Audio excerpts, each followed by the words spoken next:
Good morning student. Hello. Last class में हमने free electrons देख लिया था, इलेक्ट्रिक करंट देख लिया था, करंट इलेक्ट्रिसिटी हम पढ़ रहे थे, तो उसमें पोटेंशियल देखा है ना, पोटेंशियल डिफरेंस देखा, फिर potential difference of a cell हमने देखा, इलेक्ट्रिक करंट देखा, फ्री इलेक्ट्रॉन क्या होते हैं ये सब चीज़ें देखा, फिर उसके अकॉर्डिंग कुछ एग्जाम्पल थे वो सॉल्व किया था।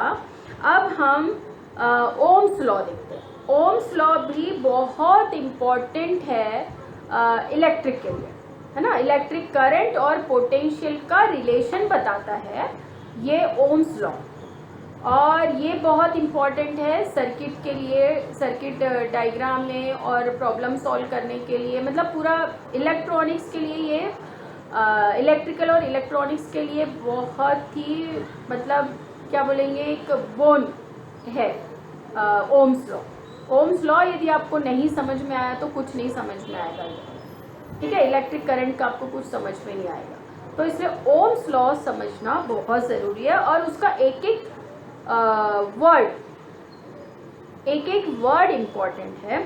तो सबसे पहले ये वर्ड आता है कि कांस्टेंट टेम्परेचर। कांस्टेंट टेम्परेचर पर किसी वायर में, ठीक है, कांस्टेंट टेम्परेचर मतलब जो भी हम सिस्टम है, जो भी मीडियम है जहाँ हम वायर रख रहे हैं, जहाँ हम उसका कनेक्शन कर रहे हैं, वो जो टेम्परेचर है वो कैसा रहना चाहिए, कांस्टेंट रहना चाहिए। उस समय ये ओम्स लॉ वहाँ पे फॉलो होगा, ठीक है। तो कांस्टेंट टेम्परेचर पर जब हम किसी कंडक्टर में करंट फ्लो कराते हैं या पोटेंशियल डिफरेंस देते हैं, अब मैंने आपको बताया था पोटेंशियल डिफरेंस कैसे देते हैं, या तो हम स्विच से कनेक्ट करते हैं या फिर हम सेल वगैरह यूज़ करते हैं, तब जाकर के वो वायर कनेक्ट होता है और उसमें करंट फ्लो होती है। सिर्फ सिंपल ऐसा वायर रखा है तो करंट फ्लो होती क्या, नहीं होती। वो सिर्फ कंडक्टर है, लेकिन कंडक्टर का काम कब करेगा, जब तक वो किसी सर्किट से नहीं जुड़ेगा, जब तक काम नहीं करेगा। तो जब सर्किट से जुड़ेगा तो हमको उसमें पोटेंशियल डिफरेंस भी देना पड़ेगा। तो ये जो पोटेंशियल डिफरेंस है ये, और इसमें जो करंट फ्लो हो रही है वो directly proportional to potential difference है, मतलब हम जितना पोटेंशियल डिफरेंस देंगे उतना ही करंट फ्लो होगी, ठीक है। मतलब यहाँ पर क्या है, I is directly proportional to V, ठीक है। तो ओम्स लॉ में क्या बोला है, एट द कांस्टेंट टेम्परेचर, और भी बोला है कि फिजिकल कंडीशन कांस्टेंट। अब फिजिकल कंडीशन में मतलब अपने एनवायरनमेंट की, मीडियम की, तो क्या आती है, दो चीज़ें आती है, एक तो प्रेशर और एक टेम्परेचर। दोनों कैसे होने चाहिए, कांस्टेंट, ठीक है। उस समय क्या बोलेंगे, current flowing on conductor is directly proportional to applied potential difference. जो पोटेंशियल डिफरेंस देते हैं उसके डायरेक्टली प्रोपोर्शनल होती है। तो I is directly proportional to V। अब हम यहाँ पर एक कांस्टेंट हमेशा लेते हैं, प्रोपोर्शनल साइन को रिमूव करने के लिए इक्वल टू में, तो हम ले लेते हैं यहाँ K। तो हम ऐसा लिख सकते हैं V is equal to 1/K into I। अब ये 1/K को हमने बोला है R, तो ये R को भी हम कांस्टेंट ही बोलते हैं, जिसका कि नाम, पर ये कांस्टेंट ऐसा ही कांस्टेंट नहीं है, ये है रेजिस्टेंस, ठीक है। इसको R को क्यों R रखा है, क्योंकि ये है रेजिस्टेंस। मतलब किसी भी कंडक्टर में जो रेजिस्टेंस होगा तो उस कंडक्टर का रेजिस्टेंस होगा ये R, ठीक है। तो V is equal to RI, ये बहुत इंपॉर्टेंट इक्वेशन है। ये बिल्कुल हमेशा हमको आंख मूंद कर, नींद में कोई पूछे, कैसी भी कंडीशन में कोई पूछे V और I में क्या रिलेशन है, पोटेंशियल डिफरेंस और करंट में क्या रिलेशन, तो हमको बनना चाहिए V is equal to RI, where R is resistance, ठीक है। अब यहाँ पर V क्या है, पोटेंशियल डिफरेंस, उसकी हमने यूनिट पढ़ चुके थे वोल्ट, I की हम पढ़ चुके हैं एम्पियर, R की हमने अभी नहीं पढ़ा है। तो यहाँ R बहुत इम्पोर्टेंट है, हम यहाँ पे R का फॉर्मूला निकालेंगे तो क्या आ जाएगा V अपॉन I, और V क्या है वोल्ट अपॉन एम्पियर, और इसको हम बोलते हैं ओम। ये साइंटिस्ट ओम ने ही ये फॉर्मूला दिया है और ये इतना इम्पोर्टेंट है कि इस लॉ को, इसके कारण इनको, इनके ऑनर के लिए इसका जो यूनिट है रेजिस्टेंस का यूनिट ही हमने ओम दे दिया। ठीक है, तो इसकी यूनिट होती है ओम, OHM ओम। समझ में आया? तो ये है रेजिस्टेंस। अब आगे ये है कि ओम मतलब R is equal to V upon I है। मैं यहाँ पे 1 ओम इज इक्वल टू निकालना चाह रही हूँ, तो कब आएगा जब 1 वोल्ट लेके चलेंगे अपॉन 1 एम्पियर लेके चलेंगे। ठीक है, तो जब किसी वायर में पोटेंशियल डिफरेंस हो 1 वोल्ट और 1 वोल्ट के कारण करंट फ्लो हो रही हो 1 एम्पियर, तब वहाँ जो रेजिस्टेंस होगा वो होगा 1 ओम। समझ में आया? यहाँ लिखा भी होगा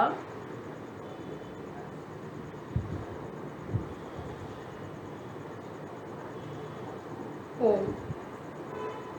ठीक है, तो यहाँ पे लिखा है 1 volt upon 1 ampere is equal to 1 ohm. अब देखो इसका सिंबल, जैसे हमने इसको हम V से डिनोट कर देते हैं, इसको A से डिनोट कर देते हैं, और इसको हम डिनोट करते या तो पूरी ये स्पेलिंग या फिर होता है ये वाला लेटर उल्टा मटका, इसको बोलते हैं ओमेगा। ओमेगा ये ग्रीक लेटर है, ये ग्रीक लेटर है। मैंने बताया था ना ABCD कम हो जाती थी, इतने सारे सिंबल से कि ABCD कम हो जाती थी, इसलिए हमको ग्रीक लेटर्स की ज़रूरत पड़ी। ठीक है, तो ये वहाँ का कैपिटल ओमेगा है, जो अपन O के लिए प्रोनाउंस करते हैं ना, O ऐसा करते हैं, O ऐसा लिखते हैं, तो समझो ग्रीक में O को ऐसा लिखते हैं और उसको O ना बोल के ओमेगा बोला जाता है, पर यूज़ O के लिए ही होता है। ठीक है, तो ये जो कैपिटल ओमेगा है, स्मॉल ओमेगा अलग होता है। ठीक है, तो ये हो गया, ये क्या हो गया ओम। ओम का सिंबल ऐसा रहेगा ओमेगा, इसको उल्टा मटका टाइप आप बना सकते हो। ठीक है, और आपकी बुक में भी दिया हुआ है अच्छे से। ठीक, तो ये होता है ओम्स लॉ। ओम्स लॉ बहुत इंपॉर्टेंट है। ठीक है, यहाँ पे लिखा है देखो, if the physical state of conductor remains constant, मैंने बोला था कोई भी जो वायर रखा हुआ है किसी मीडियम में, तो वो वायर की कंडीशन सेम होनी चाहिए। फिजिकल में मतलब जैसे कि जो हमने रेडियस का लिया है वही रेडियस हो, उसका टेम्परेचर जो है बस वो ही रहे हमेशा, फिर जो उस पर प्रेशर वगैरह पड़ रहा है एटमॉस्फेरिक वो सब सेम रहे, तो ये सारी फिजिकल कंडीशन कांस्टेंट होनी चाहिए। Then the current flowing through it is directly proportional to applied potential difference, क्योंकि पोटेंशियल डिफरेंस तो हमको अप्लाई करना पड़ेगा, उसे देना पड़ेगा, तो जो पोटेंशियल डिफरेंस होगी उसके डायरेक्टली प्रोपोर्शनल होगी करंट। ठीक है, या current is directly proportional to applied potential difference, तो हम वैसा ही लिखेंगे, current is directly proportional to applied potential difference. फिर I इज इक्वल टू यहाँ पे K लिखेंगे, फिर V is equal to 1/K into I, और 1/K को हमने R दिया है, इसको फिर इसका कुछ वो नहीं है लेना देना, बस 1/K को हम R बता देंगे। फिर R बहुत इम्पोर्टेंट है, R is equal to V upon I, ये बहुत इम्पोर्टेंट है। ठीक है, तो R इज इक्वल टू ना V अपॉन I या I अपॉन V, ये बड़ा कंफ्यूज होता है, इसलिए याद क्या रखना V is equal to R है, फिर R निकाल लो, V अपॉन I आता है फिर R, है ना, तो V is equal to R है। बिल्कुल ये जैसे वेव्स, अच्छा मैंने आपको वेव्स नहीं बताया, वेव्स के लिए एक formula V is equal to L lambda, वो याद रखो, तो उससे कोई भी फॉर्मूले बन जाते हैं, वैसे ही इसको V is equal to R है, ये ध्यान रखो, तो फिर आप इसके आगे निकाल सकते हो, क्योंकि R is equal to V upon I या I अपॉन V, ये कन्फ्यूजन होता है। तो V is equal to R है, I के साथ R लगा हुआ है, ऐसा लर्न कर लेना, कभी भी नहीं भूलना ये चीज़, ठीक है। चलो, अब मैंने क्या बोला कि R बहुत इंपॉर्टेंट है, R बहुत इंपॉर्टेंट है, मतलब क्या होता है, R है रेजिस्टेंस। रेजिस्टेंस का मतलब क्या होता है, रोकने वाला, ठीक है। मैं थोड़ा सा ऐसे ही एक्सप्लेन कर रही हूँ आपको, जैसे ये वायर है और इसका रेजिस्टेंस R है। अब इसमें से मुझे करंट फ्लो कराना है, लेकिन मैं यहाँ जितना करंट दे रही हूँ 10 एम्पियर की, यहाँ से जाने के बाद मुझे यहाँ 8 एम्पियर ही मिलती है। मतलब जैसे हमारा पावर हाउस से जितना करंट आता है घर तक के, तो पावर हाउस से जितना रिलीज हुआ है ना करंट, उतना घर में उतना ही नहीं मिलता है। रास्ते में वायर के थ्रू आ रहा है तो कुछ वायर खा लेता है, ठीक है। तो वो क्यों खाता है, वो रेजिस्टेंस के कारण खाता है। रेजिस्टेंस क्या करता है, रेजिस्टेंस ये जो करंट फ्लो हो रही है ना उसका अपोज करता है, अपोज करता है। मतलब हमारी तो एनर्जी लगती है रेजिस्टेंस के लिए, रेजिस्टेंस को रिमूव करने के लिए हमें एनर्जी और लगती है, तो हमारे लिए तो रेजिस्टेंस अच्छी बात नहीं है, क्योंकि रेजिस्टेंस को रिमूव करने के लिए हमको एनर्जी लगेगी, हमारा एनर्जी का लॉस हो रहा है, ऐसा हो रहा है। लेकिन फिर भी रेजिस्टेंस ज़रूरी है, क्यों, क्योंकि मुझे 10 एम्पियर ही करंट चाहिए और मेरे पास अपने पास जो पावर हाउस से करंट आती है तो बहुत ज़्यादा होती है, पर मुझे कोई अप्लायंस, आपका फ़ोन ही है, आपको आपके फ़ोन को 1.5 वोल्ट बैटरी चाहिए, 1.5 वोल्ट 3 वोल्ट बैटरी चाहिए, और अपने पास तो बहुत ज़्यादा वोल्ट की करंट आ रही है, बहुत ज़्यादा पोटेंशियल डिफरेंस वगैरह आ रहा है, तो फिर कैसे होगा। तो हमको कम चाहिए, तो हमको जिस अप्लायंसेस के लिए हमें कम चाहिए है करंट, उसके लिए हमको रेजिस्टेंस लगाना पड़ेगा जो करंट को रोकेगा। आई बात समझ में, तो रेजिस्टेंस इतना इम्पोर्टेंट है। जैसे हम फोर्स में पढ़ते हैं ना, फोर्स ऑफ फ्रिक्शन बहुत ज़रूरी है। हालांकि फोर्स ऑफ फ्रिक्शन, जैसे रफ सरफेस में फ्रिक्शन ज़्यादा होता है, स्मूथ सरफेस में फ्रिक्शन ही नहीं होता, लेकिन स्मूथ सरफेस में हम साइकिल चलाएंगे तो गिर जाएंगे, और रफ सरफेस में चलाएंगे तो हम नहीं गिरेंगे, क्योंकि हम ब्रेक लगाएंगे तो ब्रेक लग जाएगा। जबकि रफ सरफेस का फ्रिक्शन होता है, रफ सरफेस में हमको साइकिल चलाने में ताकत लग रही है, एनर्जी लग रही है, फिर भी हमको रफ सरफेस ही ज़रूरी है गाड़ियाँ चलाने के लिए। क्यों, क्योंकि हमको रुकना है, यदि इतनी स्पीड से जाएंगे तो कहीं गिर पड़ जाएंगे और कंट्रोल नहीं रहेगा हमारी गाड़ी पर, हमारी साइकिल पर। वैसे ही यहाँ पर रेजिस्टेंस इतना इम्पोर्टेंट है, हालांकि वो क्या है, इसको बोलते हैं नेसेसिटी एविल, बुरा चीज़ है पर ज़रूरी है वो बुरी चीज़। समझ में आया। तो ये जो रेजिस्टेंस है ये हमारी एनर्जी खाता है, हमको एनर्जी लगती है इसको रिमूव करने के लिए, फिर भी ये ज़रूरी है, क्योंकि कभी कभी हमको रेजिस्टेंस के कारण हमारी चीज़ें बच जाती है। मतलब वोल्ट हमको कितना, सब जो कंट्रोल होता है चीज़ें, वो सब रेजिस्टेंस के कारण होता है। ये बहुत डिटेल में जब हम पढ़ेंगे तो ये समझ में आएगा, जब आप आगे और पढ़ोगे तो, ठीक है। लेकिन आपको इतना समझना है कि रेजिस्टेंस बहुत इंपॉर्टेंट चीज़ है, और रेजिस्टेंस का काम क्या है, क्योंकि डायरेक्टली ऐसा डायरेक्ट पढ़ा दिया मैंने तो आपको ये समझ में आएगा ये रेजिस्टेंस है, पर एक्चुअली रेजिस्टेंस का फंक्शन क्या होता है, वो क्या काम करता है, ये तो आपको समझ में आना चाहिए ना। तो ये कॉमन जो चीज़ें, कॉमन सेंस, वो सारी चीज़ें आपको आनी चाहिए, है ना। इसलिए रेजिस्टेंस का एक्चुअली मीनिंग क्या होता है, रेजिस्टेंस क्या काम करता है, ये आपको समझना ज़रूरी था, ठीक है। तो रेजिस्टेंस क्या करता है, करंट का अपोज करता है। अब और उसी के अकॉर्डिंग अपना कंडक्टर, इंसुलेटर ये होते हैं। अब जिसमें कम रेजिस्टेंस है वो कंडक्टर है, जिसमें बहुत ज़्यादा रेजिस्टेंस है या फुल रेजिस्टेंस ही है तो वो होते हैं इंसुलेटर, मतलब उसमें से बिल्कुल करंट फ्लो नहीं हो सकता। और कंडक्टर में मिनिमम रेजिस्टेंस होता है, इसलिए उसमें से करंट फ्लो हो सकता है, ठीक है। तो रेजिस्टेंस के अकॉर्डिंग ही conductor, insulator, semiconductor, super conductor ये सारी चीज़ें होती हैं। तो उसमें कैसा रेजिस्टेंस होगा उसके अकॉर्डिंग उसको कैटेगराइज किया गया है। ठीक है, अब हम रेजिस्टेंस का देखते हैं कि किस किस पर डिपेंड करता है। आर, जैसे कोई वायर है, इस रेजिस्टेंस, ठीक है, अब ये वायर को मैं ऐसा सिंगल ना लेके थोड़ा सा ऐसे ले लेती हूँ, सिलेंड्रिकल शेप में ही होता है वायर, तो मेरी वायर ही है पर उसको ऐसा ले लेती हूँ।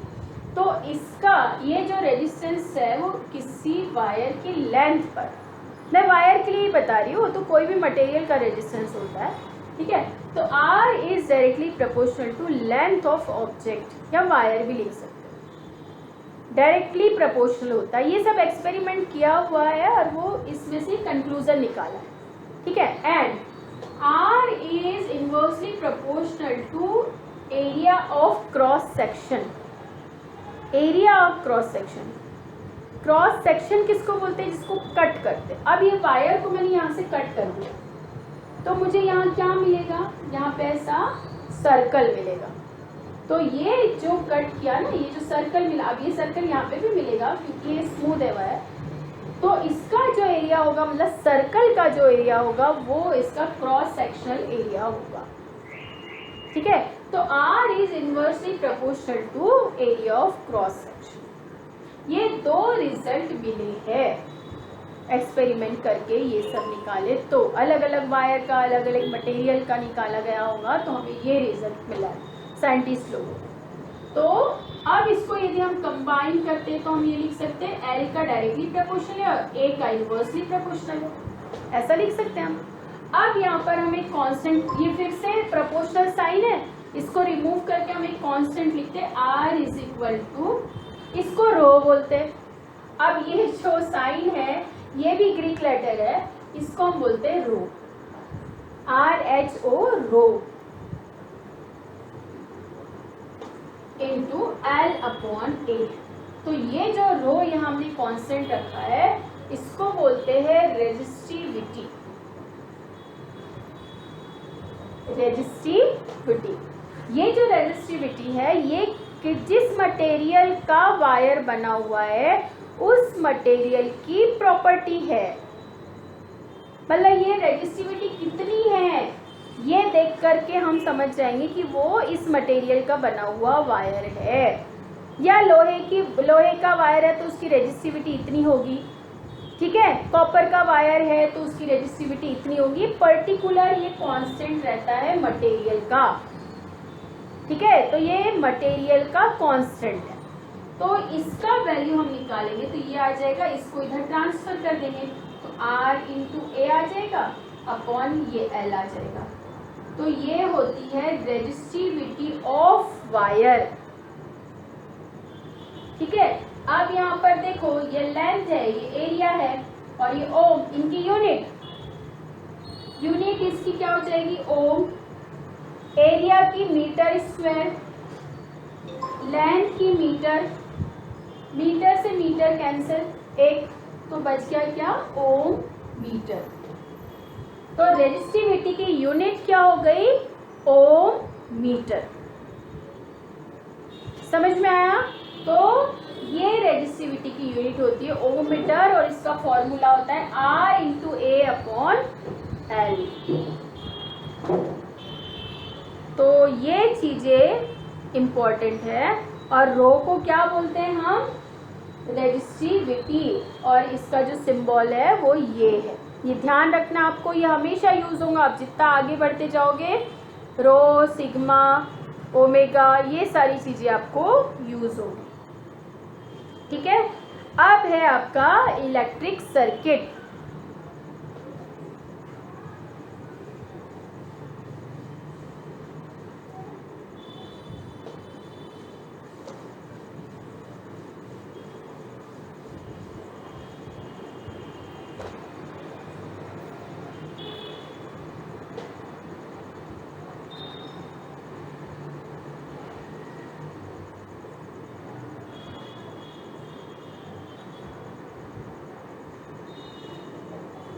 अब क्या है? Electric circuit. अब इलेक्ट्रिक सर्किट में हमको क्या क्या चाहिए?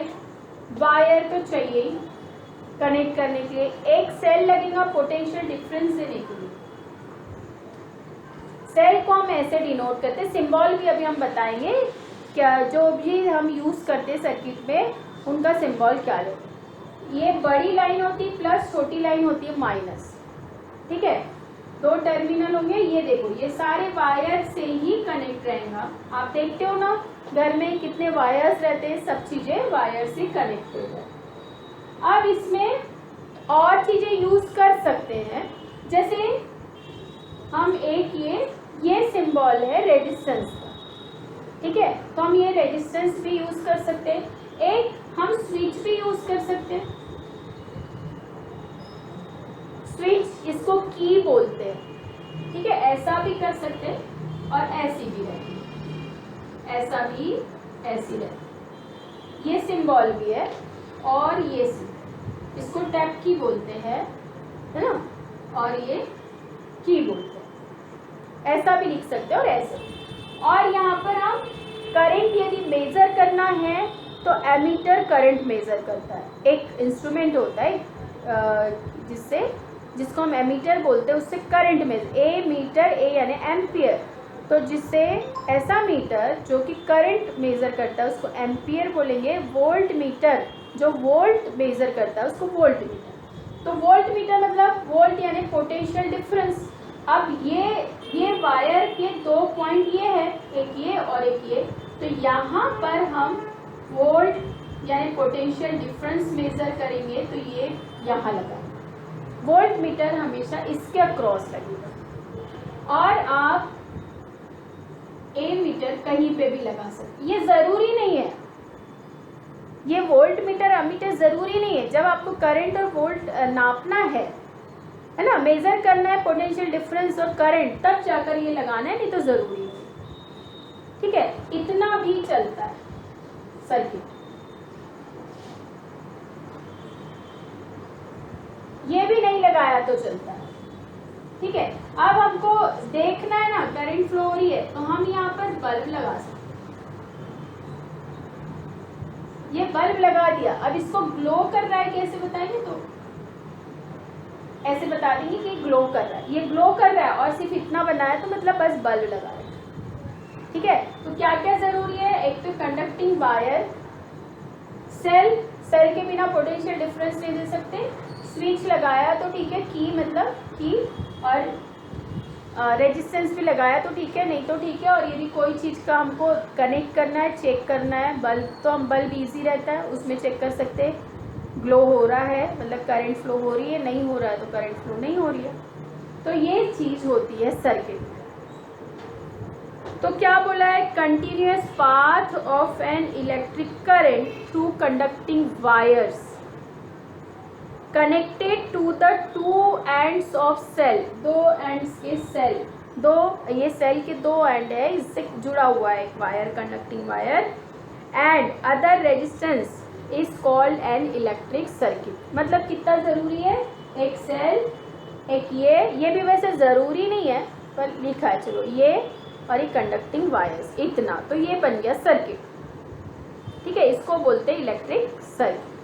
तो यहाँ पर सिंबल यूज होते हैं, ठीक है, मेन है यहाँ पर सिंबल यूज होते हैं।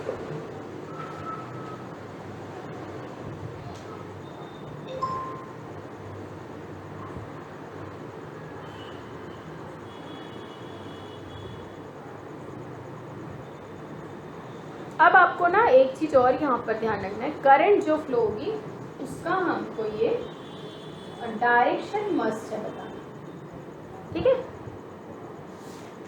तो यहाँ आप लिख सकते हो ये कंडक्टिंग वायर, आपकी बुक में जो दिया है ना वो आप देख लेना, इतना सारा मैंने लिखी है, रेजिस्टेंस, ये सेल, ये बल्ब, ऐसा जो जो यूज़ करोगे लिख लेना, वी यूज़ करोगे वोल्ट मीटर, एमीटर यूज़ करोगे एमीटर, ऐसे सब लिख लेना, ठीक है। अब हम देखते हैं सिंबल, जो जो हमको सर्किट में आगे जाओगे तो बहुत चीज़ों के सर्किट होते हैं, तो हमको जब बुक में हम बताते हैं, एक्सप्लेन करते हैं, तो हमको सर्किट से ही एक्सप्लेन करना पड़ता है, ठीक है। तो हम सबसे पहले बताते हैं सेल का। सेल आपको पता है ऐसा होता है, ऐसा इधर होता है, ऐसा इधर होता है, यहाँ पे वो लगा हुआ था बटन टाइप, है ना, ये सेल होता है। अब ऐसा हर उसमें थोड़ी बनाते रहेंगे डिज़ाइन और ये वो, तो हम यहाँ पर सिंबल यूज़ करते हैं और वो सिंबल होता है एस। अभी मैंने आपको बताया बड़ी लाइन छोटी लाइन, और ये बड़ी लाइन प्लस होती, छोटी लाइन माइनस होती। अब यही सेल बहुत सारे ऐसे लगे हुए हैं, ये एक सेल और फिर इससे और एक सेल, ऐसा मतलब ये 3 सेल ऐसे जुड़े हुए हैं सीरीज कनेक्शन में, एक के बाद एक ऐसे जुड़े हुए, जैसे अपने टॉर्च वगैरह में रहते हैं या अभी रिमोट में रहते हैं, तो ये सारी जो सेल लगे रहते हैं सब सीरीज कनेक्शन में रहते हैं, तब ये चीज़ हो जाती है ऐसी, इसको बोलते हैं फिर बैटरी। जब एक से ज़्यादा सेल एक साथ सीरीज कनेक्शन में हो तो उसको बोलते हैं बैटरी। 2 लगे तो भी बैटरी, 3 लगे, 5 लगे, 10 लगे तो भी बैटरी हो, ठीक है। तो इसको अपन ऐसे बताएंगे, जितने भी लगे हो। अब ये हो गया 1 2 3 4, ठीक है, ये प्लस और ये माइनस, ये हो गया बैटरी का सिंबल। तो ये क्या हो गया, सिंगल सेल, और ये हो गई बैटरी, ठीक है। फिर इसके बाद है की, तो ये ऐसी, मतलब यहाँ डॉट नहीं है, ठीक है, तो ये ओपन की है, ओपन की मतलब हमने इसको अभी कनेक्ट नहीं किया है, मतलब ऑन नहीं है, ये ऑफ स्विच है, ठीक है। इसको बोलेंगे ओपन, ओपन है मतलब ऑफ है, ऑन ऑफ समझता है ना आपको, इसलिए मैंने लिख दिया ऑफ। और ये जो है जब यहाँ डॉट लिख दिया मतलब इसको मैंने प्रेस किया है, तो ये हो गया क्लोज, कनेक्शन क्लोज हो गया, कनेक्ट हो गया, तो इसको हम बोलेंगे ऑन, ठीक है। ये दोनों की। अब इसके बाद आगे बताती हूँ मैं, ठीक है। अब इसके बाद हम ले रहे हैं वायर। वायर कैसे भी ले सकते हैं, जैसी हमको ज़रूरत है वैसा ले सकते हैं। तो ये हो गया वायर। वायर को हम सिंगल लाइन से ही बताएंगे, जहाँ टर्न करना है वहाँ टर्न कर सकते हैं, ऐसा ऐसा कैसे भी हम कर सकते हैं, वायर को हम कैसे भी ले सकते हैं, ठीक है। आड़ा तिरछा कर्व शेप में जैसे भी हमको यूज़ करना है वायर हम वैसे ले सकते हैं। फिर जब हमको वायर कहीं से जाता हुआ बताना है, ठीक है, अब जैसे वायर इधर भी गया तो ऐसा कट नहीं बताएंगे। जैसे ये मैंने पहले ये वाला कनेक्शन कर लिया, फिर यहाँ से वायर आ रहा था, अब ये बीच में आ रहा है वायर कनेक्शन में सर्किट डायग्राम में, तो मैं इस वायर को ऐसे बता दूँगी कि ये वाला वायर इसके ऊपर से आ रहा है, ऐसा क्रॉस हो रहा है यहाँ से, तो ये वायर अलग है, ये वायर। और मैंने यदि ऐसा कर दिया तो इसका इधर भी जा सकता है ना, और इसका जो करंट है वो इधर भी जा सकता है। तो ऐसा नहीं होना चाहिए, हमको वायर दोनों वायर अलग अलग दिखने चाहिए, इसलिए अपन इसको बोल सकते हैं क्रॉस कनेक्शन, क्रॉस वायर, ठीक है, ऐसा देंगे ये सिंबल। फिर बल्ब का मैंने बताया था कि बल्ब ऐसा रहेगा तो ये ग्लो नहीं कर रहा है, ठीक है। और यदि मैंने बल्ब को ऐसा बताया मतलब ये ग्लो कर रहा है, ठीक है, मतलब ये जल रहा है बल्ब और ये नहीं जल रहा है, ये बुझा हुआ है, ठीक है। फिर अपने पास एक चीज और क्या थी,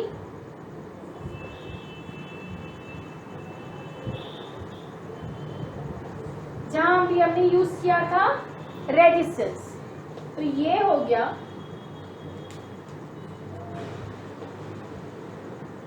जिगजैग जिगजैग, ये हो गया रेजिस्टेंस।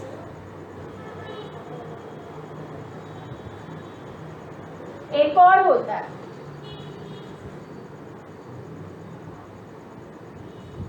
ये रेजिस्टेंस होता है, ये होता है वेरिएबल रेजिस्टेंस। अब ये मैंने कोई एक पर्टिकुलर वायर लिया या कुछ लिया कर तो उसका रेजिस्टेंस पर्टिकुलर होगा, है ना। हमको मालूम है कि 10 ओम है, 20 ओम है, ऐसा, नहीं मालूम है तो उसका निकालना है तो भी वो रहेगा। लेकिन हम रख सकते हैं अलग अलग, 10 ओम रख सकते हैं, 20 ओम रख सकते हैं, है ना।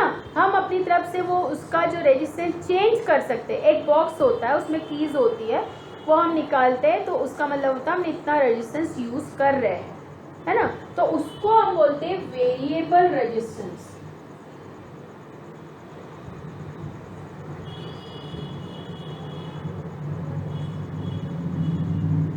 वेरिएबल रेजिस्टेंस, उसमें सिर्फ एक एरो लगा देते हैं, तिरछा एरो, ठीक है। इसके बाद दो सिंबल बचे, एमीटर, एक साइड प्लस एक साइड माइनस, ये होता है एमीटर, और एक होता है वोल्ट मीटर प्लस माइनस, ये होता है वोल्ट मीटर। इतने सिंबल है, ये सिंबल बहुत इंपॉर्टेंट है, आपको ध्यान रखना है। सिंबल एग्जाम में आता ही है आइडेंटिफाई करने, या फिर मैच द पेयर में आ सकता है इस तरह से, तो आपको ये सारे सिंबल याद होने चाहिए, ठीक है। ये थे सिंबल, कितने हैं, 1 2 3 4 5 6 7 8 9 10 11, और यदि बल्ब का 2 कंसिडर किया तो 12, ठीक है, 12 सिंबल। अब इसके बाद है आपको यदि आपको सर्किट डायग्राम बनाना है तो उसमें आपको यदि बोला, मैं बोल रही हूँ आपको सर्किट डायग्राम बनाना है, क्या क्या लेकर के, मैंने आपको एक समझो एक होमवर्क दिया, ठीक है। आप क्या सर्किट डायग्राम बनाओ, रेजिस्टेंस लो, उसमें मैंने बोला आपको make a circuit diagram using resistance, wire तो रहेंगे, बिना वायर के बन ही नहीं सकता, और मैंने कहा सेल कहा सिंगल लोगे, मैंने यदि यहाँ लिख दिया बैटरी, तब आपको बैटरी का सिंबल लेना है, ठीक है। फिर और क्या यूज़ कर सकते हो, की आप कोई भी, यदि मैंने की लिखा है तो क्लोज की या ओपन की कोई भी यूज़ कर सकते हो। वायर ले लिया, ठीक है। वोल्ट मीटर कहाँ लगता है, तुम्हें अभी मैंने बताया, रेजिस्टेंस यूज़ किया है तो वोल्ट मीटर उसके अक्रॉस, और फिर एमीटर। ऐसे आप जो भी चीज़ यूज़ करना चाहे आप कर सकते हो। रेजिस्टेंस की जगह मैंने यदि बोला वेरिएबल रेजिस्टेंस, तो आप ये भी यूज़ कर सकते हो, ठीक है। ऐसे कुछ सामान लेकर के आप एक सर्किट डायग्राम बना लेना, ठीक है। अब इसके बाद है कंडक्टर एंड इंसुलेटर। तो ये मैंने अभी आपको बताया था कि कंडक्टर और इंसुलेटर जो हम कंसीडर करते हो कैसे करते हो, तो अकॉर्डिंग टू देयर रेजिस्टेंस, ठीक है। वैसे कंडक्टर हम क्या बोलेंगे, जो करंट को एक जगह से दूसरी जगह ले जा सकती है, जिसमें से करंट फ्लो हो सकती है, उसको हम बोलेंगे कंडक्टर। जैसे हमको बस का कंडक्टर हमको एक जगह से दूसरी जगह लेके जाता है, वैसे यहाँ पे जो कंडक्टर रहेगा, जो वायर रहेगा, वो इलेक्ट्रॉन को फ्लो होने में हेल्प करता है, मतलब उसमें से इलेक्ट्रॉन फ्लो होते हैं, तो वो होता है कंडक्टर। अब कंडक्टर का रेजिस्टेंस कैसा होगा, कम होगा, बहुत कम होगा। तो ये एक प्रॉपर्टी लिख सकते हैं कि कंडक्टर का रेजिस्टेंस कम होता है, थोड़ा बहुत होता है पर कम होता है।